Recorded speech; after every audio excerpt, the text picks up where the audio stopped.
Dio nekadašnje državne ceste na obali Kupe u Pokupskoj luki zvan Ruta u mjesnom odboru Rečica otklizao je u rijeku.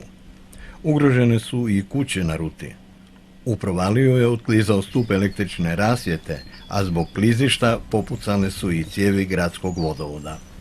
Istodobno, nesavjesni su na obalu i klizišta nabacali velike količine smeća.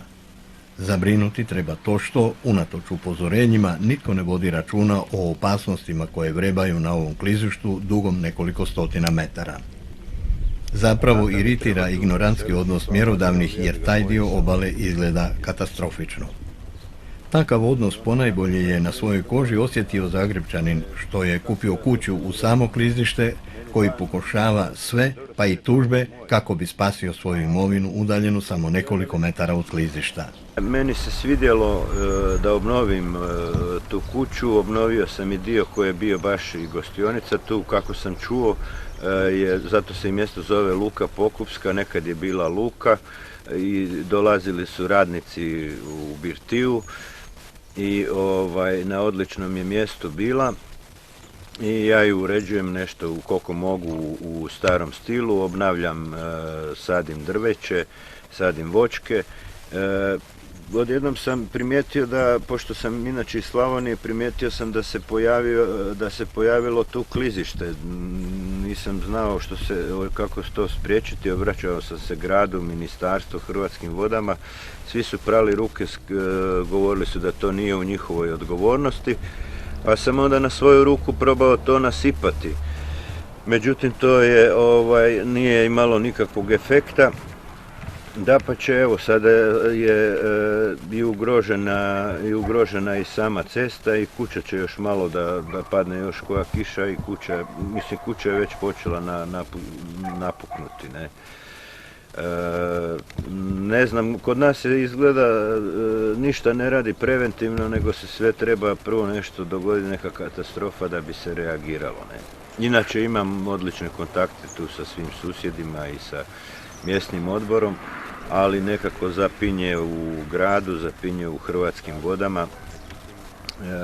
Niže dolje uzvodno je još nekoliko klizišta koji nemaju veze ni direktno sa kućama.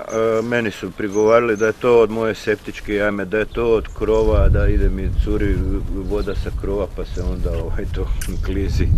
To su apsolutno netočne stvari. Nije napravljeno ni jedno pravo geološko istraživanje da se utvrdi što je uzrok. I naprosto da se investira u pivote i da se to naspe. Ja bi to sam na kraju krajeva pošumio i to bi se zaustavilo. Inače i kraj je interesantan i turistički, tu se masa vozi biciklista. Meni dolazi često gosti iz Zagreba svaki vikend od proljeća do kasne jeseni, vodim ih dolje na plažu 100 metara, dolaze sa djecom. Udruga moje žene, Centar za građanski hrabrost, sad će organizirati svaki vikend radionice za djecu o ekologiji, o humanističkim znanostima, o prirodi. Tako, ljudi su zaljubljeni u ovaj kraj, odjednom su ga otkrili, nije baš tako blizu Zagreba, ali nije ni daleko, ne. I blizu je naravno i Karlovac. Kupa je predivna, ima vidri, čista je, može se čamcem lijepo voziti, u planu imam nabaviti i čamac, tako da se nekako ne želim odustati od borbe za ovo mjesto. U opasnosti od otklizavanja u Kupu su zapravo sve kuće na ruti. Vrtovi što su bili s druge strane ceste već su davno u velikom meandru ove rijeke. Ovo zovu Ruta ovdje u Rečici. Da. Tu je jako puno tih odrona. Što mislite, što bi trebalo napraviti? Pa trebalo bi napraviti pravo geološko istraživanje. Zbog čega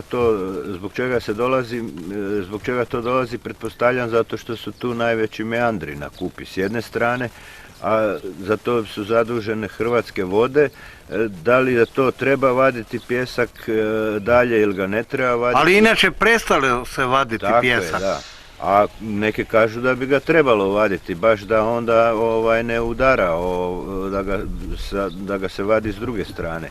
S druge strane, grad treba napraviti ove odvodne vode, slivne vode treba organizirati. Tu ništa nije uloženo u to da ta voda onda se slijeva na jedan umjetan način kanalima prema Kupi, a ne da stvara erozije. Ne? Dakle, tu bi trebalo i malo prestati dirati u Kupu toliko. Pa točno, i prestati dirati, da, u Kupu toliko, jer očito hvalimo se da imamo 4 rijeke,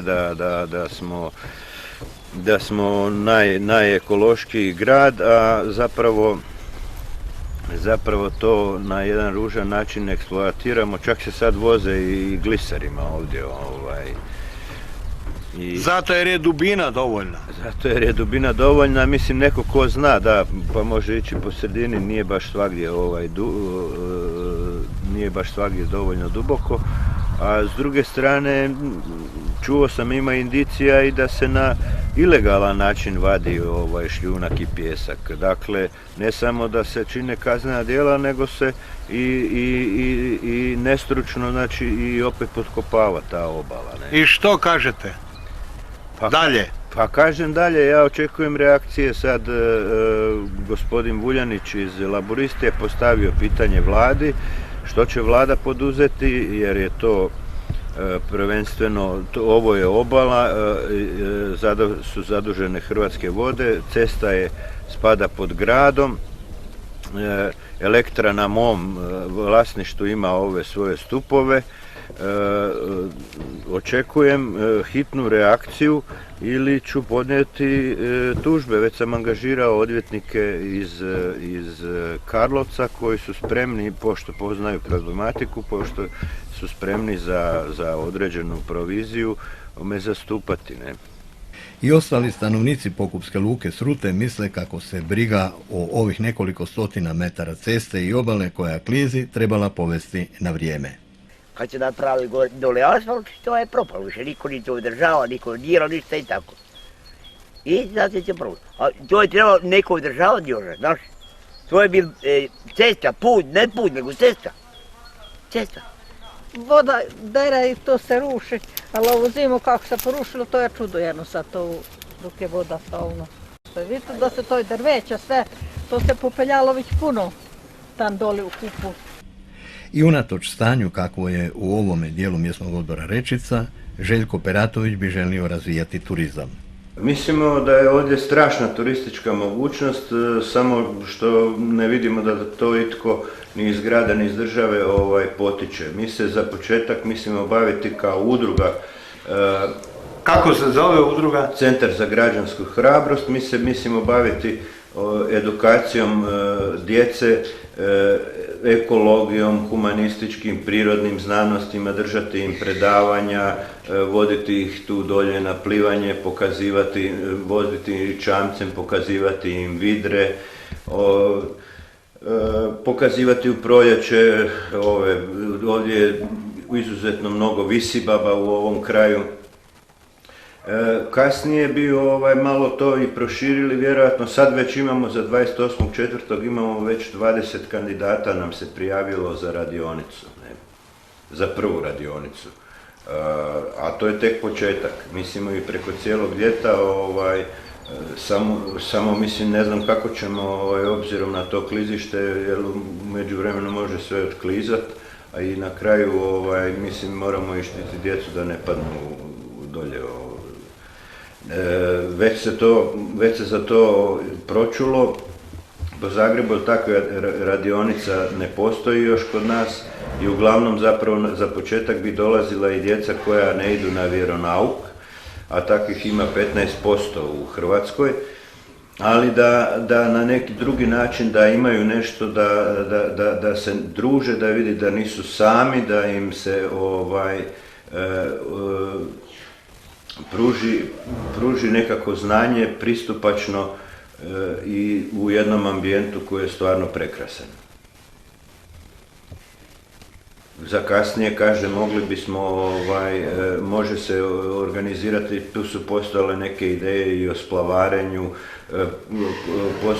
pošto je to biciklistička velika tura, može se pružati usluge biciklistima. Samo kažem, to ćemo vidjeti kako će biti stanje sa ovim klizištem i hoćemo li imati, ako se to sanira, hoćemo li imati novaca da onda krenemo i sa nekim uslužnim djelatnostima za druge vrste turizma. Stanovnici Pokupske luke stanje toleriraju desetljećima. U mjesnom odboru Rečica čini se da spavaju i kao da ne znaju za klizišta i odrone. I dok stanovnici na ruti i ne mogu mnogo učiniti u sanaciji urušavanja obale Kupe, protiv nesavjesnih što na tim mjestima odlažu tone smeća mogli bi poduzeti mjere. Jer naprosto je nevjerojatno kako im hrpe tog smeća ispod njihovih prozora i smrad koji se širi ne smetaju.